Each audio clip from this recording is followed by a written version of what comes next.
Voin hizun ni somni pathum sang ni le somni paruk tho le ania nimin ZPM chung in khoma pu TBC lalven chung thu soi chu awa pui rem rem em aru langin asoi ta piep piep mai le zak chem chem po anom nu lang ti po arinom partia in ti senior to su senior big tu ma kanom lo ati te hian thu asoi tam hle mai pu TBC a thu soi hian ZPM atike lo ani vek chuan asiam traviawin arinom angai nom emei ihan ngai tha chun zom mai teang pu chairman kan shuai tu te kalung rual pui te voinia thu soina hun tra kan han chang thei lo om ka ti hle maya kalau vui dewa kan staff department ne na hian sarkar ma chuan thatin deuh tho khamin soitira kan sarkar ta chenga thu soina hun min pedu ve ta mi alo maya mi ai kalin voi ni min soitira emergency in helai khen to nu ale hal kan soi riam deuh nge ni YouTube lama da chhot lak lon ti le bok sia kan thu soi hia a thleng toi ta viau maya chung te wang chuan an chunga po lom thu kan soya voi ne hun tha min han pe hi hun engama chen sarkar na kan lo chel ta mi pui ten min thlan tlin tram hun pum a chiara azat ve chu voi ne hian kan lo mang pel tarek maya kan achievement te kan ti lo tlin tak te le ma chop te soi tur po tam ome amai ro chu voi ne hian lem harsa kan lo ti dewani point ka soi tur hi ge chu dang lam chuang lawa khoya ma hianin party lang kyang kan nia PSC ro rel po lik thawa walu pane na kan lekha po lik thawa executive group ka thuron post la ni se lik zia le ngala chu wang chuan lang kyang hi tha lang kyang ni ngam lo lo tur ne tharau lam thil te kan ngai kha zo chawa chungin khom ti ani ta ka wang hen rau lo dewa min ngai nge o ka te pusia ma te hian mi hian da sang deu lek thina amai ro chu thei top kan chuana konga voini thleng ro rel kan channa kan thil ti to ate opposition ten min beina sang te kan hua thei pato bin sarkar tan parte tan chan kan lave thina chu ti lai ro chuan amma sabera soidu ka nei chu ZPM party a hian senior le junior anom lo ti hi ka soinan le dun kan chief minister kum som ni som thum lo zui to wanga in ti theite tan mun om lo ZPM hi kal phung thar duwa zom khom tu te tan ani ti hi ka soidua ZPM adin don khan keini prism po kha atira jo tel kan ne a foundation din tu ta jinga me kan ne ZNP alo tel ta ka khan prism kha ani nu dokta chumi nuwa MLA kan han chu sanga MP kan chu sanga chumi nuwa ke ni po ZPM kan ron zom vele ta ami mal takin han soitai la voini a hian puitling rual kal khom kan nia ZPM ka zom tu ka hian PSC member ni na kan shuai tu ten min pe ni na min pelo tura ka ngen nuwa champhaya ka hole tur appointment letter min pe miawa chung te awang chuan champhai tanga ka ti theilo vain mi in nuai loin khale chen ka omani mo phurna min pek chin ai jon thei patop chua tumin ma kan lave in ka sia voinia hian elected PAC galania ti tak taka chuan he ZPM interim period zo hen ke ai senior pakhat manum lo PAC apo hian senior junior te kan soi thina te tu tenge kan ni ti ngai to chiang ula ka duwa he ZPM sarkar theina turata na chunza na ngai to na senga tai fara kan ngai to lai khan ke ni ai khazok ni om farhana la soi faute party in lung ruala te sei zo ga lom kan lomi apoi ka tia engma kan thove talovem ni ti voine hanga soi du ne PAC member kan ni satlia lova policy drafting committee katela chutiang bokin ZPM malak na hian ka tello na hitlem takane star campaigner kan ni te chu thudang ni sela an na thok ko nga hian ho tu te du sak na changin by election kan nei to reng renga atol rela vuwa kan ve thina tui real by election kan nei po khan media chairman kan ya election committee member kan ni boka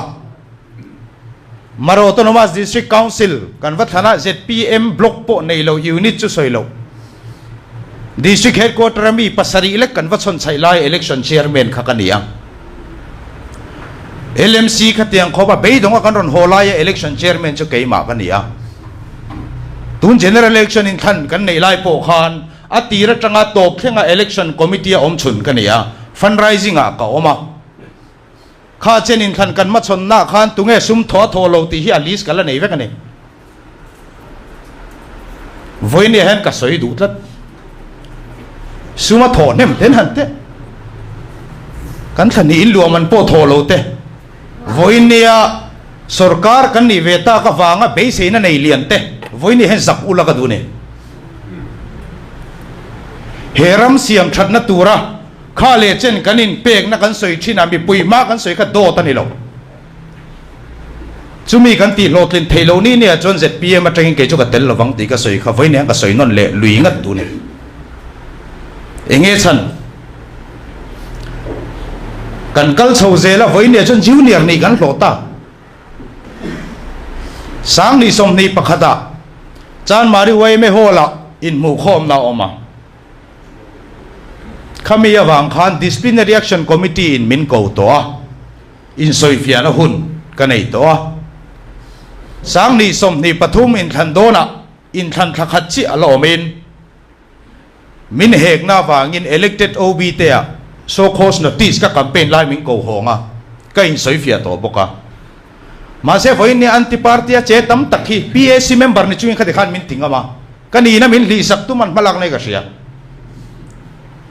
voin ni party against che te soya pianga malak ngam lo bi kan nei te he hi kan za ngoi ngoi hun to ne ram tha hi kan du tak mewem voin ni ka soi tur ka soi don ka ti chan chu voin ni hian party thuak buran ti PAC ha senior most kan itlat ka meeting telza tel lo za ve hiran ne arel na kan tel kan soi zong zong ta kan soi ve ngaim enga tinge leak out kan ti reng bi ka aron thu phave reng lo ten ke ni ai she om fakhan men an soi kwal zela chu ke mani le ke mani kanin ti thai ton kwala aron lu tharte aron lu nu nung deute inti senior siak nan kan lamang tale ngala voyang zat nge helai mun nge hen thlai dar li chuami pangal le kan thut kha atam lutuk ZPM hian kong bum bo tak kha zo chho nem lutuk khati lai zong khan enge kan tum kan ti cho kan be ram na khe nge chan kan cho heram hian ma son ve se kan du ne kei ti thina te pathian be kinin khoma pathian thu thatak tak soi thina te thu tha ngai kha thanga te kanan ti khoma sarkar na kanan changa achu hel kan ni le ta furmai boka dot soidu patling na kala mu ve lo hetiang tu rem ni ron ti te kanan sui zawan lo nei ker kur vek boxia zakula ka duni voine hian voine en khan tlina te hian na pakhat MLA na thok ve to chumi a chang chan cheng so mala ti soi turin che chuan kan bang halang ti tak taka chuanin kan chua ve na zong han party tang hian cheng khat pok na bil ngai reng hlei nem a chuak la le chuak thui chu kan ni ve bok mara in khana khan ni som thum pariat ka wa cham chile ne party cheng khat po min pem LMC a top thak khengin silent hours kheng thakin ka wa che ka min no choka ka ron ho pe khan party in ka thlen man po cheng khat po min pem POL hei hi fuel man tin kan la ve to ngai reng em voi ni khat kan zina thok rim kan in tiem em maya chan vo nei tura kan in ngaya eng vai ne kan tlang out thin soi pui tu nei ve lo te pachia te mei thai te ta na lo mi kan au tun kum nga chung hi mi kan be se kum som nga dang lo kal le tura kan tu le fa te ta na lo mi kan au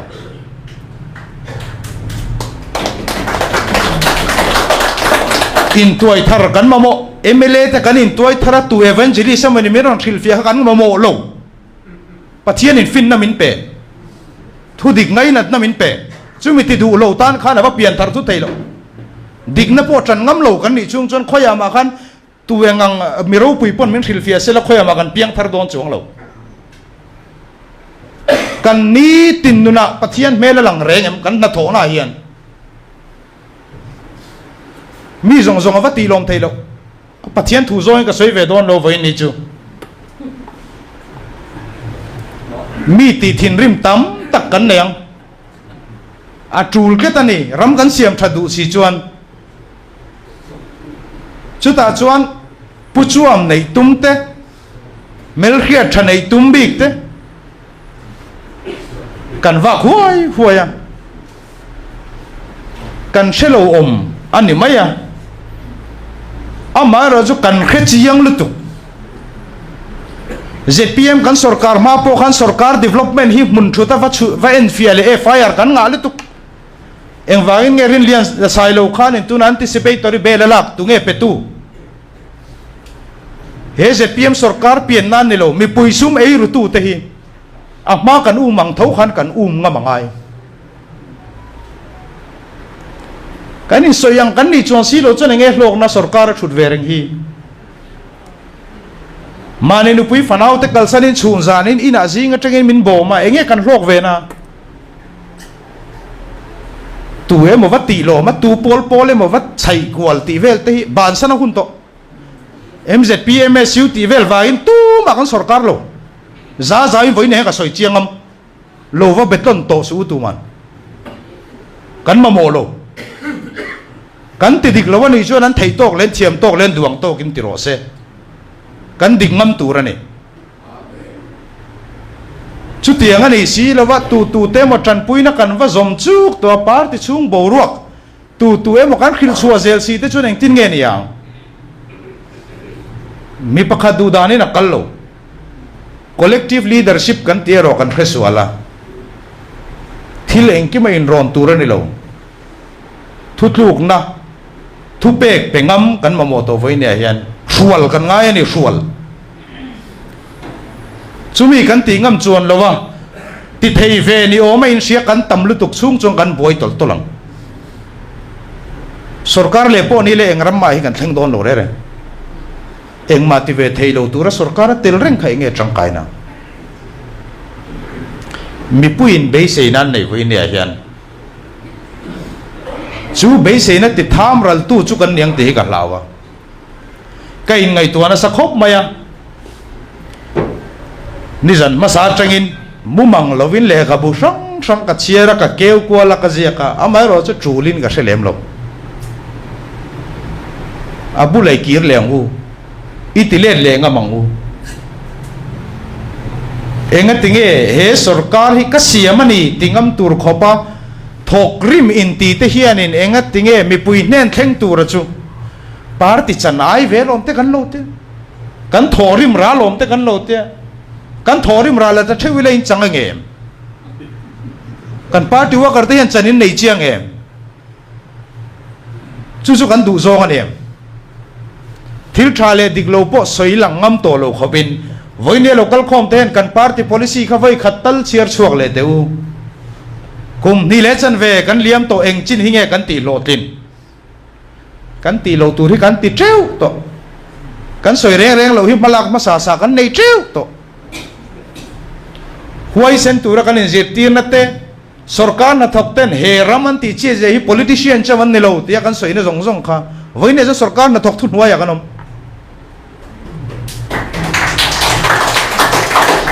kan ngam lo enga tinge chan party wa karten hi ka fanu ka fa pa hi lo da ve te kan tia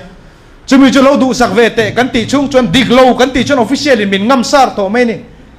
zia ka voi khadom turin voine local khom te kan ngen du chu kan minister ni ve ta ula dan ni mi alawa khan sign turin ikut i sign tir ngawangem chu tiang ti tur chon kan nor lui thina ni kan minister te hi nga tinge ke mani huna lo khenta ka wanga ke mani le ke mani hi enge ni kanin i exam big kat khoi thiang lawanga tinge kanin ngai mi punan ti ve thawa lo mi ti yang thowan ti chu pupi elana kan sarkar tira so yang chi kha ni mai kal phung thar ming voin thar tak tak chuang si lawin kan siam anga ti kha voine kan din muni nai le ni ke chu ka chan nga mangi ti zelang u voine ai o min khan te hianin kan nei thei lo tha tha kan lo nei tharani chuan min kok ngam ro ngatinge thil tha kan ti chuan voine kan du kan emele te poni se kan party workers te poni ula na ba kan zong lo khotlang ma son na kan zong lo khotlang ma son na lam ai chuan helai hi siamil na min pe theyang helai hi ka dil ve chon na ka mu theyang mo chumi te pol chu kan ti lom thei chon ni chung kwan hung de wa chumi pol te chu ne ti vel mai men ro kan rel mai mi pui min nuk mai mai ni mi pui hi nuk ngamang u kan du da ni kai suai ngamang u kan sarkar nuwa ling road ringot po engzania kan pek to na ba da tang pon vai bel se somli pariat kumin ne som sari pariat nuai sang nga sang ruk man kum khat lo nei na turi kan lai kang nem sak lu tu corruption lian pu yani heng te kum som ni liam ta khan kum tin khati zat khan lai bok khoi ka kan fe kong chu that chuan khoi ange kal ma se kan an thira kan minister ten en nor tu chu agriculture ling road hemi ling road mani na zon nan kan mangani hi ramma so na puitur ka kan cluster base zau base in kan kalanga chutiang zawa te chon ma kan dang ti kha tunge soile nga mom cheu chung kan zau kal po that lo na te chu voinia hian na thoni to rengem khotlang ma mo an ron soya mla ten he an ron thena mla ten kan then khom chu enge hall voinia kan ma so na tur tho zo zai luang ra la hi thirula nuai li le sing riat chuang voinia hen man ra la ni to kan lei ba ring ta hi ma se chun chu kan tu le fa te chor phak tur assets kan siam rengem nge voinia kan fa ten lo thang le na ngan ta na liability lei ba ni mai tur en kol ngai ven zui ngai a bila kan tholo in siam thale nga bang u voinia hianin khang lei ba kan tia te khangai tua maula kan na thona sang hi en ula department sang kan malak na hi i analyze nga mang u i soi khom nga mang u sum tang kai lo ka te mai ge chan ma se kan soi sel ngam lo a na ka chan ve thei don chuan chumi contract na chu kan lo chan ve thei don chan poi sak kan nei lo sim enga ta na man tur nge lampo kan slok lo kan bo zui ngar hei hi ka project ve ne hei hi ka mu ve tur ne heta minister planning a khotlang in ma kan son pui don em kum som ni no hen enge return min pek ve don he investment kan nei hi alo kir le tureng zat nge ni ti ngai tuang am voi ne kan mi thiam le khathiam in tibik te kan ni lom ni kalta te ang bok ba kin malak na kan nei lo reng thil tha kan soi thin mi pui ma thil tha po ti tam tak kan ne kalta te ai chon voi ne he kan lat thot ma se kum ni le chan ve dang lo om le hen tu na kan kal chon kalta te ai chi in kan chok nga soi tur kan nei lo bokang ngai kan soi ngam lo wa voinia ministry kan ina lam ka soi lo he party a hian elected kalani ve he zpm hi pakhatani znpc amani lo mpcc amani lo exodus amani lo khang mi te khom ni se ke ni kan ron zom teu lo eng vai ne sang ni som paria da bo kan zom ve lo party tang rual pol kha kan du lo pakhatani kan du ni zpm hi registered party ani jon ke ni bo kan ron lut mai ani tu na hen ani na tak din muna chon du lo inang duinang silo om kho mang veling kan la tala ni Congress MNF du lo van kan kal khoma a kal khoma te kan duinang chuang bok si lo wa chu tu nge min ko mu don kan so yang hian kan ningam don em ti voi ne ka zo du cheu ne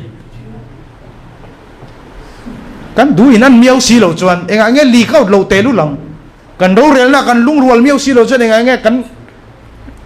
กันทุเสียกแต่ขมิ้นเนี่ยนักเล่นเหล่าเตะรู้หลังกันนุ่งรัวโลวางไม่เนี่ยมาในไงด้านนักกันตุมากันละสวยมีเรานิคุมาโนเวมบาร์ข้าโป advisor to chief minister จังเงินบานนักเทลูตาโซนตั้มตักกระดงเมดียห้อยมินชุดจิลอินานี่เซมินกัลจิลไว้ขัดพออินเตอร์วิวกับเปล่าข้าบานนักเทลูมาคาน PAC meeting อ่ะถ้าขัดมาอิงกับสวยโลกเวกโตถ้าขัดช่วงคันกันช่วยตู้แต่ตู้มาเฮียนบางสุมินเตโลเรนกันเทลูตัดเสียงอ่ะทิลดิกโลติอมฟัดขันนี่ไล่หลักลอมิงค่ายเร่งเรื่องอดแม่ตัวปากันซุ่มเลี้ยงไงกันลุงโอยโลฟังกันนี่โลเฮปาร์ตี้เสียมชัดไงadministration ฮีเอ็นชัดไงกันทีนี่กูมูปตักตักแต่pointเนี่ยอินซอมครบไหมมาเราจะช่างทัดแต่เฮียนเบสกันในเวโตเฮระมาเฮียนสังกัดจักว่าสมรุกปรุกาขันปุลเดงฮักกุมสมทุมปัสริจาวสินันี่ปัวร์จามอยา defense minister นี่ฮันกุมสมนี่ปริยัตจาวสินันี่วันนี้กัน senior กัน consultant ปุกเกนต์ตะข้า speaker ขันกุมสมทุมปนิจาวนี่ยังวันนี้กัน leader เลยกัน chief minister ฮีมิโซรัม Congress MPCC president นี่ฮันกุมสมทุมปลีจาวสินันี่MP นี่ฮันกุมสมทุมปังอาจาวสินันี่วันนี้ฮันขัดยังขันที่เดตุนิกันงามเรงเกนี่เทียนกุมโนปังแต่กันนินเตกันชัดไล่เปลโตคุณน้ามีเฮรัมมีกันเสียมโดนกันห้วยเส้นไล่เปลโตคุณน้าเฮียนเอ็มนี่ทวกใดกันตีจุคอยจินเงินนี่โดนเกจุมีปอยกับสวยจีนะวันนี้พวกกับสวยเลยท้องไม่เทปอยพวกที่บักจิ๋วเฮ้ยผู้เชี่ยวชาญก็มาช่วยเลยงานแล้วกันนี่หนังเดวินกันเสียกันตั้งลำนั้นจุกจะป้อนนักสวยเวลวะอันนี้พอเสร็จพี่มาจนไอ้เสียมชัดตัวเฮ้ปาร์ติชูงามินซิลโตไหมอ่ะอินเสียมชัดงำกันนี่เราจวนกันมาหุ่นนี่เองวิวโลสรการ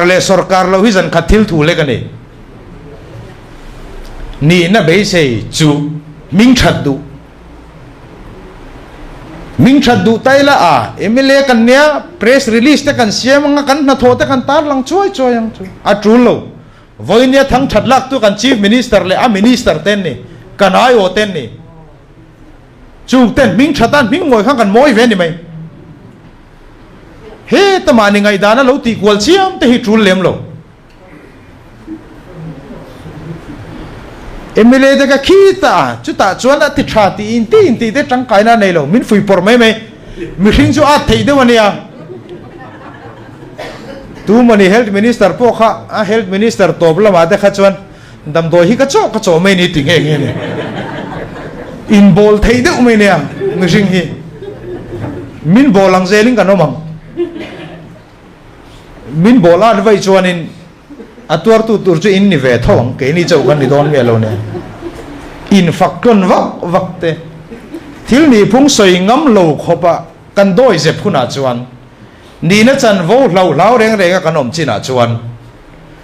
อโลเชียมเดียวนี่ปนมินเชียเทียมังไงทุสวยเทียมินเตียทิลนี่นะเสียกระสวยวางกันเนี่ยกัดสวยกลุ่มโดนให้กัดตรงกำบุงเลยนะใจชินเนาะก็อันนี้ยังเดี๋ยวต้องมาหันชัวจ้างที่ในจีนให้เราจะมีเชียร์เทียมนักกันเงี้ยนะก็ดูวางเร่งปนในบิ๊กเราก็ตรงกำฮิเรียกไม่ว่ากระดาษเป็นกระเชียร์เทียมเนี่ยเราเนี่ยมวยนายด้วยว่ากตีโดนเนี่ยตรงกำเทียมไม่ได้เลยว่าขลังค่ะที่นี่นะสวยป๊อปมีกันเนี่ยเฮสรการตุนดินหุ่นนายเตะปะพุษาปะพุดัวอ่างไอเตะพวกนั้นรอนรีเลโต PAC เราเรลเลยกันแต่ PAC นั่นเรลนี่ไหมอาจจะเดี๋ยวเฮปาร์ตี้เห็นลุงรัวเรานะประคัดมาอมเรากันโมพุนนั่นเลยกันตีตูร์เช่าฮิเสียอีละเรลตูกันเนี่ยเรลตูซิงกันออกมากันดินปุยตังงำไปกันดูเราโซกันเรลปนโพลาชวนเรลตูแต่ดินนังกันดิ้งตูระนี่อามาเราจะกันปาร์ตี้กันมักคบไหมอาเชตูรมเนี่ยอินไงเวนะให้กันเขียนเมื่อแล้วเลดลิงโซกันช่วยให้ตั้มดูคบไหม nomination committee running a PSC beringan khemia lo ma an thu do la kan khechau ma nomination committee ding ti te ka he khotlang he ram kan da ma sak thina collective leadership kan soi chu aro realize o khani a policy matter sakhani abak zonga chuan chief minister a thuber party president a thuber an duang min kai soi thiang ma se mo phur nan langam turane a mo apo an kutani an ro rel kha kan du dan po kan soi thiang chung ro rel na chuanin nang le ke hian nge kan ti thei ve unit level a block level a block 10 khat an ron kala unit 10 khat te mani MLA hek ten ron kal mani zinga kalotia khopa khatami chu in MLA hek tur chon vai khat marong kal to su ka ngai thabok lawang so ro ka tin mani MLA te kan hek tur ani lo kan thopui tur te ni kan duang ani lo chan kan lu chilang chu kan soi ho wang chu MLA ni tak wang khan heng kimati thei bik lo a har voi le khata thil garon theng thu tur ani lo nga re ngai ani mo lok na kan lo telve tura contract te poni se nga re ngai ani mani chana lung oi lo ni chuang khan lem lo mi chana lung oi lo li kan phu mur ma party officer ron kalila chu kachanga kalom khop mai ti ni reng lo mai ani chuan chu po thok to sin an te lung oi lo mel bin phu thun mani chana tan lung oi ang u alo mom mi chana po lung oi zir veng u enge kan tong trai thin thenom khoveng te ta nan lo mi kan tong trai pui thin heram tan hian lo mi kan tong trai thin mi in mal som na lo do na ma som na lo mu kha enga ti kan in lom pui thei mi lo mi ta od reng in hedi chuan in kan hoi kum tuan in kan lau de wa ro rel tu ni chuan a fel fam kim vek lawang kan throi tu te po fel lo chin chuan nei mai thei ma se voi ni thengan ti na hen ram chuan ma son si ni hi huaile zual turin inner khom zo ngu zet anron kala party chen khatin minron phone ante chu sin enga tinge kan thevelo mo in la thelo mi te in te ro khile shep selma kan sia reng lo thil kan sia kan khema thu vei ver hi chu kan omani heng mi te da ida thanga bangu trong ka moy niam ka thelo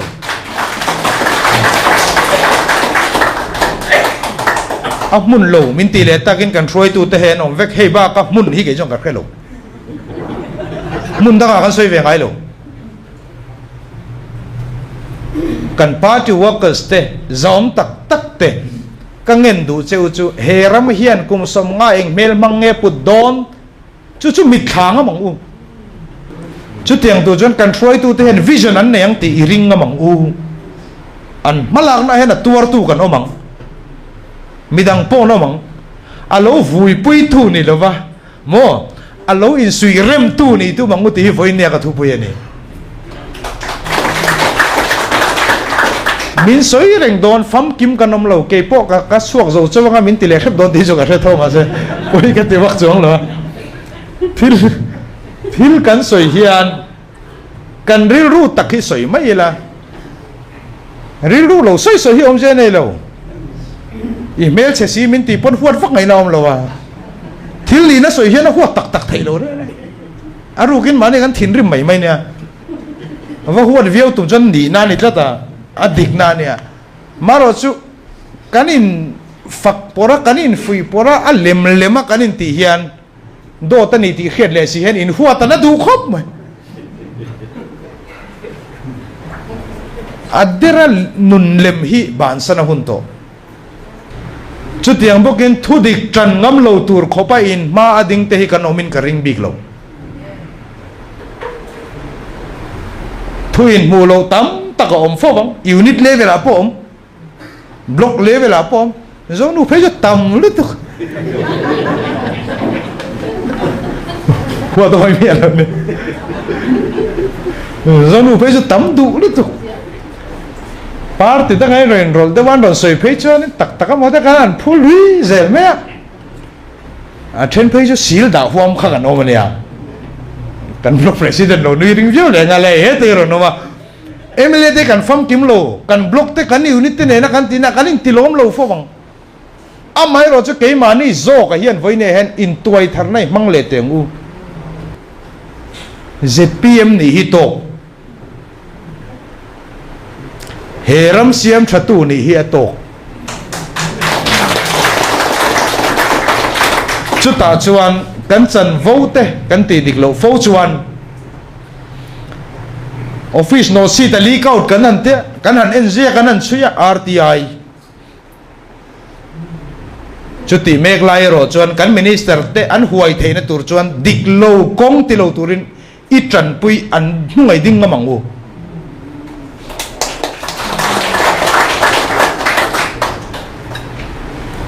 OSD to Chief Minister chung chang re-employment chung changa me ni som ni pathum RTI alut zir top lai ane inri ni chol ni som ni paruka working day masabera phek somruk pathuma thui RTI kan chang hal theini thil dik lo hi omani top mai min fui por tu hi no mani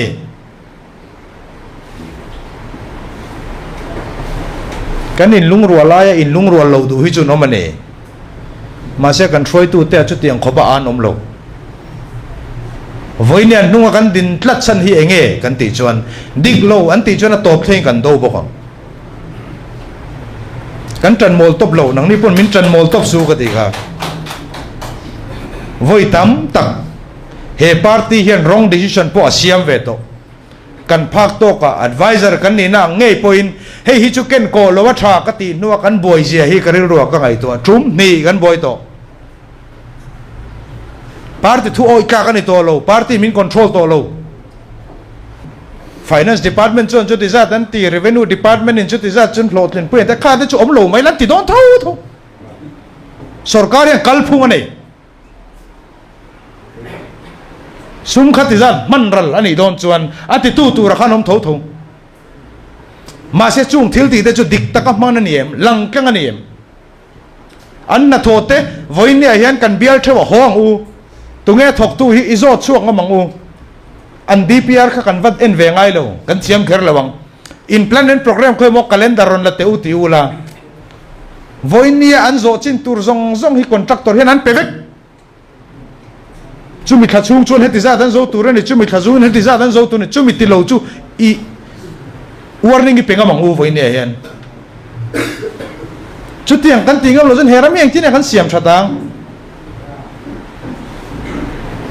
ei ru ta kha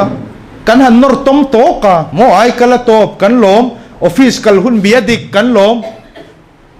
ma se khalam reng kan hoi talawa a review wa om hek lawa voine officer an kal dikem kan ngai to pe lawa voine ai kal lanom le to kan omem kan thriatiro ma se kan nor lo ke mani pona to kan ti to ming that kan la to ai kal ti to ngam kan ni to sarkar office kal matir ngam kan ni to ma se poimo bera chu sustainability ni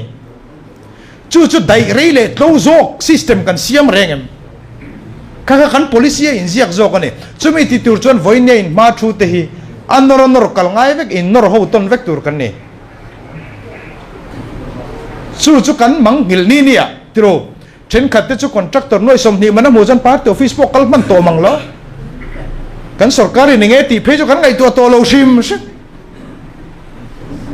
a chen phe chu noi nga manan mo kan lom lu to ka kan sum nei chung jong kan bo wa kan man zo vela party office akala mulo khim an ten ang le minister he nan tlan khum le khatiang mi kha inilo ngamang u ho u kha chen kan chan to lo male ka tu soi ma saka ka soi tong khan kum som dang chu I chan bel le ngamang u ho u chu ta chuan ni heram hi that don ni mi pu hian thik thu chete me nia ses te kan la kong te kan siam zung vai lo phei chan a hlom to le tu sarkar hian a thona pek tur cheng khat ma nei lo ti hi voine hen I khenon leng u sarkar in scheme pakhat kan puanga chu ti lotlin kan du chon khoemi nge sum kan nei le lama mi pui ta kan va zen saka kan lak sak tho ngai Sarkarian khoi trăng mấy sum lak na tura nei lo sum nara nei lo khoi khovel po nei ro se khoi sarkar po nei ro se kan thil ti du le kan ti zong zong ai mi pui ta kan chu thau tho wangai ani lo jana mi pui minga kan bat thau tho wangai chumi chuan return min pek chuan si lo chuan kum so ma lo kalanga hei hian chu ti za suma thok chuak ve theyang ti na kan nei sin lo chuan kan education system a human capital zir lai thazok le thiam zok skilled manpower heti zat kan cher chuakang heta heading kalpo na kong thazo kom chung chun heta ngai economic activity hianin voinia truck pakhat lu theilo na truck som ni tin an plai theun kan ngak lel turani chumi a chu kan ngai tu na tak tak kan sen chuan si lo chuan voina contract nak tu ka zo mai tur hisab tro kan han huang tau mai me khopa thil pakhat le kan soidu chu departmental work kan ti to pangu kan te ke mani zo kan in nor le departmental work kan han te department en mani thotur tak takan lo siam kha zo lo hlok thadu khop ma party worker an wakal ve che lo soi bela to pa che lek lekin lo soi bela a minga na thok ve to thosi lep nei chuang si lo wa kwal khep khang zong kha enge chan kan di chon official te control ngam tur khopin kan minister te hi kan da huai regem ti hi voina ka zo du chone thil dik tingam turin an bula hian kan ding khat regem huai taka rowan rel theina turin ke chon kalola chan rienge thei pato chuwa ro tingam kan niam voinia hian chumi ni lo chon kumnga te chu rang takania aral rang lutuk ami zo lo min ti pon i ke chuan ka be sei zo ka chu he kan mi zo na te kan culture te kan nam zia rang te heng ho chom nung tur chuan economically reliant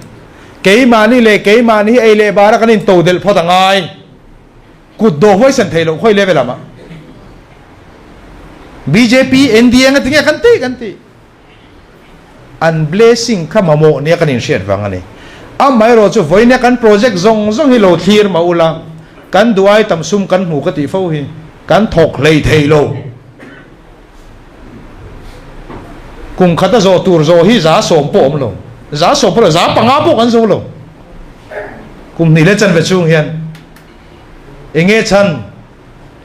kan sarkar na to kan competent tok bok lo kan system a fel file wala om bok chutiang bokin sarkar na to kin anon sai chu kan manpower karin dai lo tin congress ten thei pato pa manpower an lo downsize sa recruitment an lo ti to pa tu na right sizing ma chop chalu tu kan nei meg lain kan nor lui kan minister te pon nianga ka department a tin recruitment ni sing chuang approval kan pe to ni Mizoram sarkar na thok mek mun thuma thena mun khadon approval kan petoni khoya kan in ren chem na chuom khonge efficient government khoya nge sarkar thazok chuan rang zok le accountability tu ra kan in siam that na kha khoya nge a thok tun tammiau te chuan tro ma pon te scale man an lo ne heta a buk tu a sang bok heta a supplier po sang bok retailer kan vanor nya la buk dik ro kan te ma se retailer ma khan diklo atam lutu a phur tu caring contractor hlein bayra bi tanga sai ha phur turin kg a cheng sarine chu po chu hlok lo kan tingama buk dik kan siam theina turin duli lo thina kha cheng kha duli kan lo tira duli lo bel tirang kan han tingel taknang kan moral kha reform rengem a go down level a khan ma kan son rengem a contractor level le kan leina huna khan ma kan son rengem kan zirna mason na kan tite mason na tam takom alom om ma se mason le zual du tur kan niin ka sia chu mason le zual na tur kan du khop lo na thinga kan soita ngai reng lo kan thenom pa transfer ka dila min ti sak thei lawa kan minister ri chu thing ni tu kan ka farnu fa ka fourth grade ta dil ve na mu thei lawa kan te tu mo transfer te hi khongai takin voine ka ngen du chu email khia transfer tu maron dil pui to su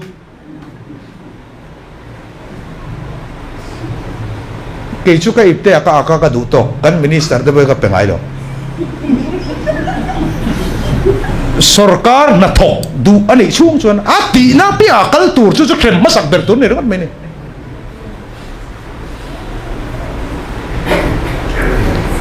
heng kan du sak thil te hi lom tho pui hreom mani office support ti thei ti pui thei tu ni in soi thina te